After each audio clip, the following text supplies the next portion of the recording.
ఆ బజార్లోనే police station Bazar అంటారు. 1974లో అంటే సరిగ్గా 50 సంవత్సరాల క్రితం కామ్రేడ్ తరిమిల నాగిరెడ్డి గారితో ఒక పెద్ద బహిరంగ సభ అక్కడ జరిగింది. మరి ఇప్పటికీ పిలుస్తున్నారే అని అనుకుంటున్నాను నేను.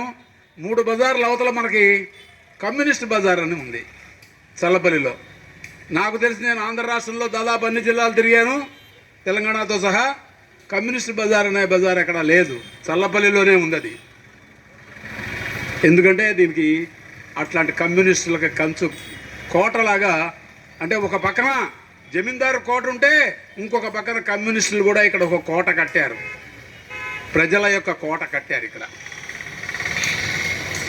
అంత ఉద్యమాల చరిత్ర ఉన్నటువంటి ప్రాంతమే. కానీ ఇవాళ అంటే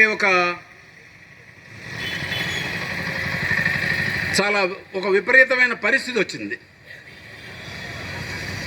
ఏంటంటే ఎన్నికల్లో పూర్వం ఒక రకమైన అప్పుడుండే వాగ్దానాలు ఇప్పుడుండే వాగ్దానాలు ఎట్లున్నాయి అనేది మనం కాస్త పోల్చి చూసుకుంటే మనకు తెలుస్తుంది. అది నాకు దాదాపు 1957 నుంచి ఎన్నికలు తెలుసు. రేపల్ తాలూకా మా స్వగ్రామం. అప్పుడు ఇదంతా కూడా బందరు పార్లమెంటే. మా రేపల్ తాలూకా కూడా అప్పుడు బందరు పార్లమెంటే. ఎలమంచెల నాగభూషణ్ గారు అని సైకిల్ గుర్తు మీద నిలబడ్డారు కమ్యూనిస్టుల సపోర్టుతో. మండల వెంకటకృష్ణారావు గారు కాంగ్రెస్ పార్టీ. ఇట్లా ఎన్నికలు జరిగినాయి. నాకు గుర్తున్న మొదటి ఎన్నికలు అవి. అక్కడి నుంచి అనేక ఎన్నికలు చూసాం. ఆ రోజుల్లో ఎన్నికల వాగ్దానాలు ఏం చేసేవాళ్ళు? బంజరు భూములు పంచుతాం, భూ సంస్కరణల చట్టం తీసుకొస్తాం, ఏదో నాగార్జున సాగర్ లాంటి ప్రాజెక్టులు నిర్మిస్తాం, అది కాకపోతే మరేదో పెద్ద ఫ్యాక్టరీ కట్టి మీ పిల్లలకు ఉద్యోగాలు కల్పిస్తాం. ఇట్లాంటి వాగ్దానాలు ఒకప్పుడు ఎన్నికల్లో చేస్తూ ఉండేవాళ్ళు. ఇప్పుడేం వాగ్దానాలు చేస్తున్నారు? ఇందాక చెప్పారుగా,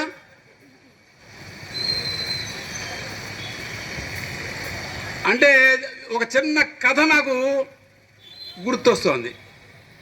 అంటే ఇక్కడ కూడా మనం అనుభవించి చెప్పుకోవచ్చు. ఎవరో మనకు పక్కన ఏదో కొక్కిలిగడ్డ లాంటి పల్లెటూరు నుంచి బందరు వెళ్ళడానికి చల్లపల్లి వచ్చి ఓ పెద్ద ఆయన బస్సు ఎక్కాడు. బస్సు ఎక్కిన తర్వాత మెల్లగా ఈ సెంటర్ కూడా దాటి అటు రామానగరం దాకా వెళ్ళిన తర్వాత కండక్టర్ టికెట్ అన్నాడు. ఆయన జేబు వెతుక్కున్నాడు. జేబు వెతుక్కుంటే డబ్బులు కనపడలా. అరే 500 రూపాయలు జేబులో పెట్టుకొచ్చానే, డబ్బులు కనపడలేదు అని పాపం కంగారు పడిపోతున్నాడు. ఆ జేబు వెతుక్కున్నాడు, ఈ జేబు వెతుక్కున్నాడు, దొరకలా, కనపడలా. నేను డబ్బులు పెట్టుకొచ్చానండి కానీ కనబడ. నువ్వు టికెట్కి డబ్బులు ఇస్తే ఆ తర్వాత ప్రయాణం చేయొచ్చు, లేకపోతే దిగిపో అంటున్నాడు కండక్టర్. ఏమన్నాడు? కాదండి నేను తెచ్చానండి, అవన్నీ నాకు కుదరదు, డబ్బులు ఉంటే సరే, లేదా దిగిపో. విజిల్ వేసేసాడు. డ్రైవర్ బస్సు ఆపాడు. ఇంతలో ఒక పెద్ద మనిషి వచ్చి, ఏమండి నేను ఎక్కడి దాకా వెళ్ళాలి? బందర్ అన్నాడు. సరే నేను బందర్ దగ్గర టికెట్ నేను ఇస్తానండి ఆయనకి, పాపం వద్దులండి పోనివ్వండి అన్నాడు. అబ్బాయి ఈయన ఎవరు దేవుళ్ళగా మనల్ని కాపాడటానికి వచ్చాడు ఈయన అని పాపం మొక్కుకున్నాడు. ఈయన ఇంత మంచి మనుషులు కూడా ఉన్నారా అని చెప్పి అనుకున్నాడు. సరే అక్కడ దాకా వెళ్ళేటప్పుడు దిగేటప్పుడు పాపం నమస్కారం కూడా పెట్టుకుని వెళ్ళాడు. అయితే పాపం ఆయనకి తెలియనటువంటి విషయం ఒకటే, ఆయన జేబులో పెట్టుకున్న 500 రూపాయల నోటు కొట్టేసింది ఈయనే, ఈ పెద్ద మనిషే. ఈ పెద్ద మనిషే 500 రూపాయల నోటు కొట్టేశాడు. ఆ సంగతి ఈయనకి తెలవదు. పాపం ఈయనకి ఒక 25 రూపాయలు 30 రూపాయలు ఛార్జీ డబ్బులు ఇవ్వగానే ఆయనకు దేవుళ్ళ కనిపించాడు. ఇవాళ ప్రభుత్వాలన్నీ అట్లాంటి పెద్ద మనిషి పాత్ర పోషిస్తున్నాయి. మన దగ్గర కోట్లు లక్షల రూపాయలు మన దగ్గర కొట్టేసి, అంటే చిన్న ఉదాహరణ చెప్తా, మనం కొనే